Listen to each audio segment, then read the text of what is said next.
English podcast. From Learn English with Joy. Hello, everyone, and welcome to Learn English with Joy.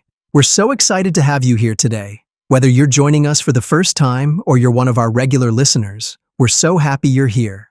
I'm Chris, your host for today, and with me, as always, is my amazing co-host, Emily. Hey, Chris. And hey, everyone. I'm Emily, and I'm really looking forward to today's episode. We have something fun and super useful lined up for you all, and I can't wait to dive into it. Absolutely. So, today we're talking about small talk. You know, those casual conversations you have when meeting someone for the first time or just chatting with a colleague during lunch. That's right. Small talk might seem simple, but it's actually a really important skill to master, especially when you're learning a new language like English. Being able to engage in these small, casual conversations can help you feel more confident and connected with others, whether you're at a party, a meeting, or even just standing in line at the coffee shop. Exactly.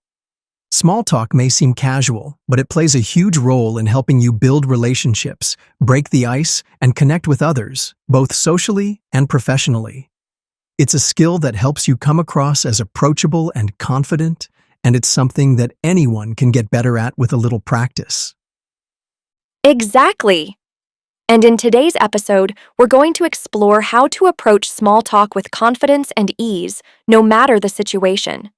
Whether you're meeting a new person, attending a social event, or just chatting with someone in the office, we'll give you some great tips to make those conversations feel natural and smooth. We'll also share some helpful vocabulary and phrases you can use to keep your conversations flowing, and we'll give you practical examples of how to use them in real-life situations. So, grab your coffee, get comfortable, and let's dive into mastering the art of small talk. By the end of this episode, you'll feel much more confident in your ability to start and maintain conversations no matter where you are. Absolutely. But before we get into the tips and tricks, let's talk about why small talk is so important in the first place. You might be thinking, it's just a casual chat, right? Well, yes, but there's a lot more to it than meets the eye. Exactly. Small talk is the perfect way to break the ice and get things started. Whether you're at a party, a job interview, or even just meeting someone at a coffee shop, these casual conversations help build rapport and make you feel more comfortable in any social or professional setting. And that's one of the key benefits of small talk. It helps you connect with others. Think about it. When you meet someone for the first time, it's a little awkward at first, right? But once you start talking about something simple, like the weather or a shared experience, it becomes much easier to continue the conversation. Exactly. And it's not just about breaking the ice. Small talk can even lead to deeper, more meaningful conversations. It's a great way to build relationships, whether it's with a colleague, a new friend, or even a potential business partner. The more you practice small talk, the more natural it will feel. Small talk also gives you a great opportunity to practice your English in real-life situations. You don't need to wait for a perfect moment or a formal conversation. You can practice every day, wherever you are. And let's be honest, the more you practice, the better you get. Right. And mastering small talk has some big benefits when it comes to building your confidence. Think about it. When you're comfortable starting and maintaining conversations with strangers, you'll feel more confident in other communication situations too, whether it's a business meeting, a job interview, or just speaking up in class. Exactly.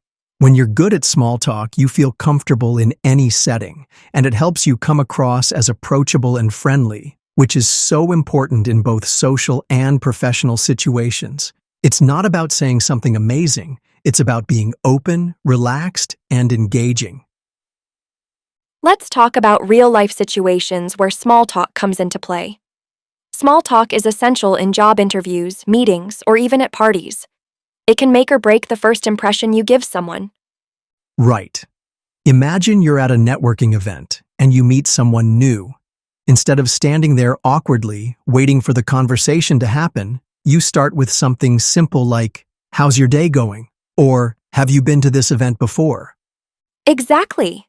And it works the same in professional settings. Whether you're meeting a colleague for the first time or talking to your boss in the break room, small talk makes you seem more approachable and friendly. It helps break down barriers and makes conversations flow more smoothly. And let's not forget about casual situations, like running into someone at the coffee shop or while waiting for a train. These moments are perfect for practicing small talk. It's an easy way to get comfortable with speaking English in less formal settings. So, whether you're in a job interview, at a party, or just running into someone on the street, small talk helps you feel more comfortable and confident in new or casual situations. The more you practice, the easier it gets, and the better you become at navigating conversations of all kinds. Exactly. And when you become a master of small talk, you'll find that those casual chats turn into meaningful connections and opportunities down the road. So, whether you're in a job interview, at a party, or just running into someone on the street, small talk helps you feel more comfortable and confident in new or casual situations. The more you practice, the easier it gets, and the better you become at navigating conversations of all kinds. Exactly.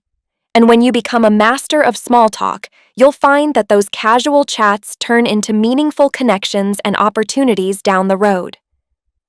So let's dive into some strategies for starting small talk. The first one we're going to talk about is how to ask questions that will help you get the conversation flowing naturally. One of the easiest and most effective ways to start a conversation is by asking open-ended questions. These are questions that require more than just a yes or no answer. Instead, they encourage the other person to share more and keep the conversation going. Exactly. For example, you could ask, "How's your day going?" or "What did you do over the weekend?" These questions invite the other person to share their experiences, and that's a great way to keep the conversation alive. You can also follow up with questions based on what they share. For instance, if someone says they went hiking, you might ask, "Where did you go?" or "Was it a difficult hike?" Right. And open-ended questions are perfect because they keep the conversation going without feeling forced. The key is to show genuine interest in what the other person is saying.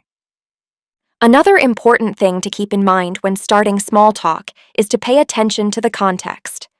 Every situation is different, and the type of question you ask can vary depending on where you are.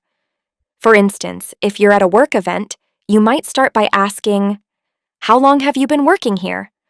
Or, "What project are you working on these days?" Yes, that's a great point. And at a party or social event, you can keep it more relaxed. For example, "The weather's been crazy lately, hasn't it?"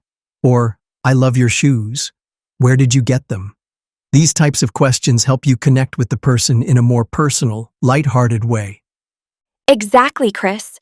It's about adjusting your approach depending on the situation. On public transportation, you might start with something as simple as, "It looks like it's going to rain. Do you think we're in for a storm?" These types of comments are natural and easy to say, and they're perfect for breaking the ice with someone you don't know. Now, let's talk about how to start a conversation without feeling awkward. One of the best ways to ease into small talk is by using common greetings. These are simple, friendly phrases like, "Hi, how are you?" or "How's it going?" These types of greetings are universally understood and instantly set a positive tone. Yes. And if you're meeting someone for the first time or you're not sure what to say, a friendly greeting is the perfect way to begin. You can follow up with something light like, "It's nice to meet you," or "I've heard so much about you." These little remarks help you break the ice without making things feel too formal. Another great tip is to use humor, just a little bit. A light joke or funny observation can make you seem more approachable and can set the tone for an easygoing conversation. For example, if it's a rainy day, you might say, "I think we're all in the same boat today, stuck indoors with this weather." Humor can definitely lighten the mood. But remember, it's important to keep it light and appropriate to the situation. You don't want to overdo it or make the other person feel uncomfortable. When you're starting small talk, it's important to be mindful of what you say. One key point is to avoid overly personal or deep questions right away. For example, asking, "Are you married?" or "Do you have kids?" might feel intrusive, especially if you don't know the person well. Exactly. Keep the questions general and easy to answer. Questions like, "What do you like to do in your free time?" or "What's your favorite way to relax after a busy day?" are great because they allow the other person to share more about themselves without feeling like you're prying into their personal life. And one final tip. Make sure your questions are easy to answer and don't put pressure on the other person. The goal is to keep things flowing naturally, so make sure your questions feel casual and don't make the other person feel uncomfortable. Absolutely. Small talk is all about creating a comfortable environment where both people can chat without stress. The more you practice these strategies, the more natural it will feel, and soon enough, you'll be able to start and sustain conversations effortlessly. Now, once you've successfully started the conversation, the next challenge is keeping it going. The key to maintaining a good small talk is to follow up on what the other person says and develop the conversation from there. It's all about showing genuine interest in the other person's responses. Exactly. A great way to keep the conversation flowing is to ask follow-up questions based on what the other person has just said. For example, let's say someone tells you they went hiking this weekend. Instead of just saying, "Oh, cool," you can ask, "Where did you go?" That sounds amazing. Right. By doing that, you show that you're genuinely interested in their experience and want to know more. Asking these types of questions will encourage the other person to share more, which gives you the chance to keep the conversation going. And don't forget to listen actively. Sometimes, the best way to keep a conversation flowing is by paying attention and responding to things that the other person says. A simple, "Really?" or "That's interesting," can let the other person know that you're engaged and listening. Exactly, Emily. Positive feedback is a powerful tool for keeping a conversation going. For example, after someone shares something, you can respond with a positive comment like, "Wow, that's so cool," or "I love hearing about that." This kind of response shows that you're not only listening, but you're also excited about what they're sharing.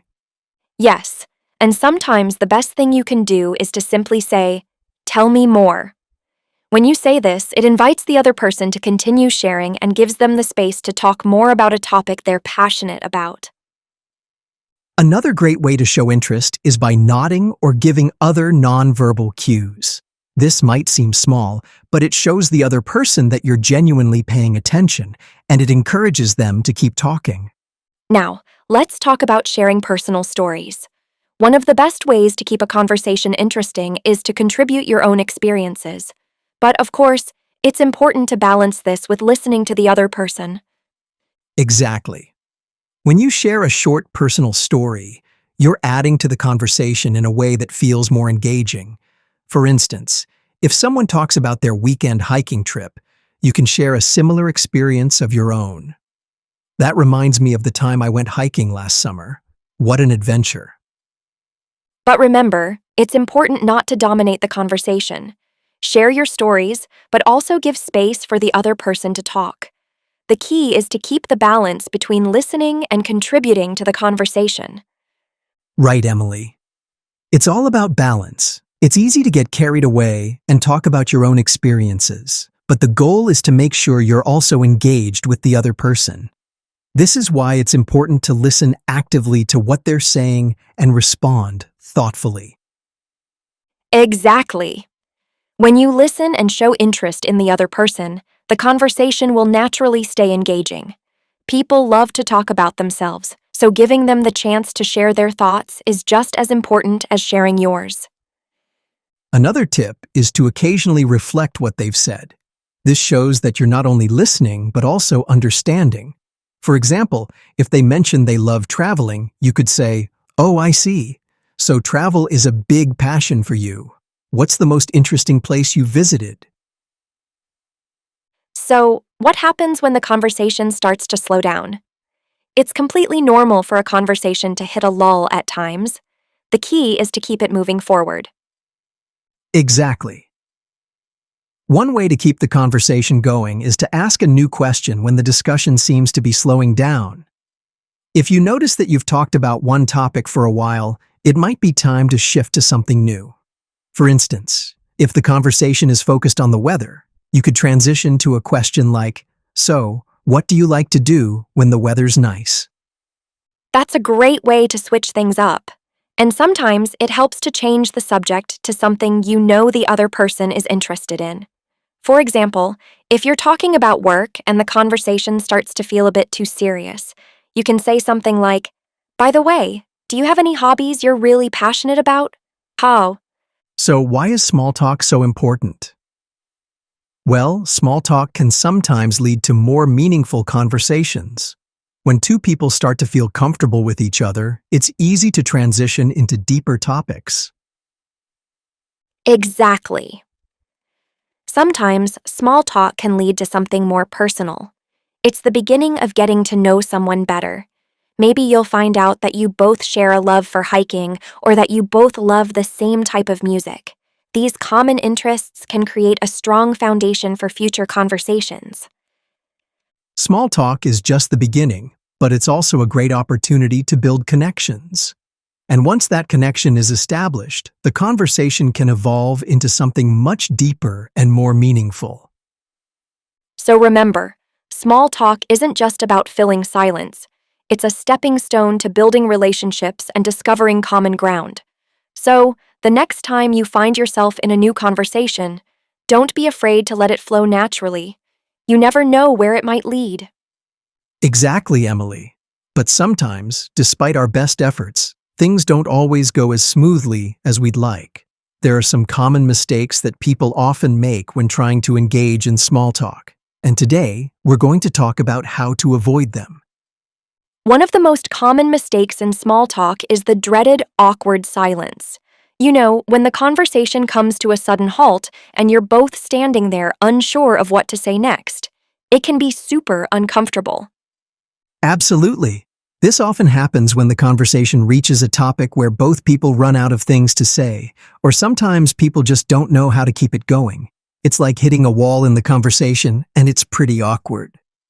And it can also happen when you fall into the trap of asking the same questions over and over. For example, "What do you do for work?" is a great question, but if you keep asking it every time you meet someone, it can start to feel a little boring and repetitive. Right. People will feel like you're not really listening or trying to get to know them. They'll start to think, "I've answered this question before, and I'm not sure how much more I can say." So, how can we avoid these mistakes? Well, the first thing to do is to practice active listening. When you're really listening, you'll be able to ask meaningful follow-up questions based on what the other person is saying. This helps keep the conversation going and shows that you're genuinely interested. Exactly. For example, if someone mentions they went hiking, instead of just saying, "Oh, cool, зрение, вы можете спросить, где вы шли на пеший туризм? How was the trail?" This shows you're paying attention and keeps the conversation from going stale. And another great way to avoid the repetition of questions is by preparing interesting and varied questions. Think about things that could spark new conversations.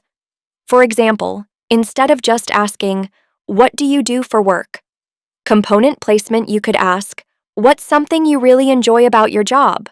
Or, "Is there something in your work that surprises you?" Exactly. This keeps things fresh and more engaging.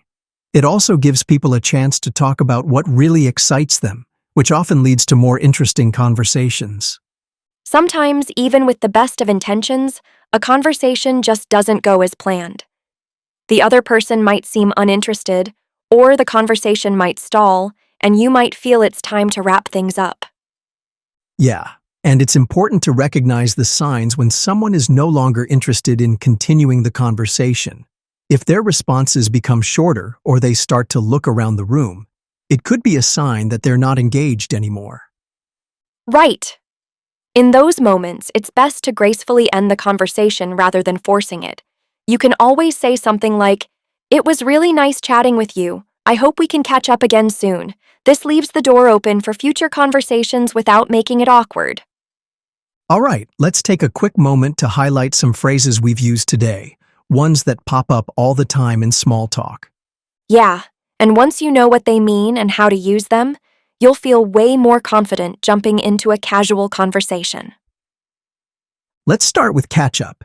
It means reconnecting with someone after a while, like, hey, we should catch up sometime soon.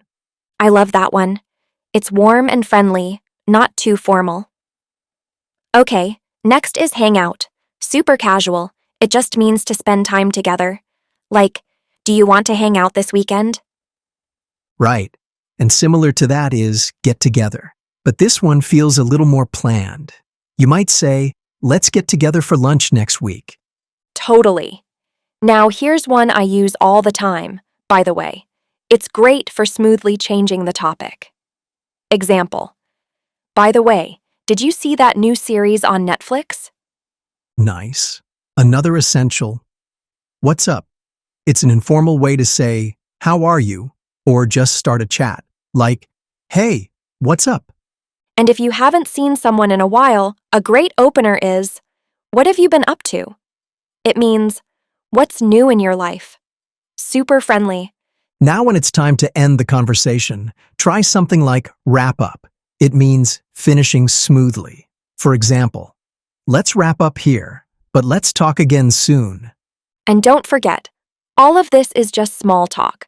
That's short, light conversation to connect with people. It doesn't have to be deep, just warm and real. So, to sum it up, using these simple, everyday phrases will make you sound more fluent and comfortable in your conversations. Whether you're catching up with an old friend or just meeting someone for the first time, these phrases will help you connect and keep things flowing. Exactly. Don't worry about using fancy or complicated words. Stick to these useful phrases, and you'll feel more confident during small talk. Remember, the key is to keep it casual and enjoy the conversation. Your journey to mastering small talk and improving your English. Remember, it's all about progress, not perfection. Exactly, Emily. The more you practice, the better you get, little by little. Don't worry about making mistakes. They're just part of the learning process. It's the effort you put in every day that truly counts. Right. And here's a quote to leave you with. It does not matter how slowly you go as long as you do not stop. Confucius. That's such a powerful reminder that learning takes time, but with persistence, you'll get where you want to go. So, don't be afraid to make mistakes or step out of your comfort zone. Keep practicing. Keep speaking, and most importantly, keep enjoying the process. The more you speak, the more confident you'll feel. Exactly. So here's your challenge for today. Try to speak one sentence in English. It could be as simple as, how are you? Or, what did you do today? Just say it out loud and feel good about it. We believe in you, and we know you can do it. Keep practicing, keep improving, and we'll see you next time here on Learn English with Joy. Thanks for listening, everyone. Take care and keep learning.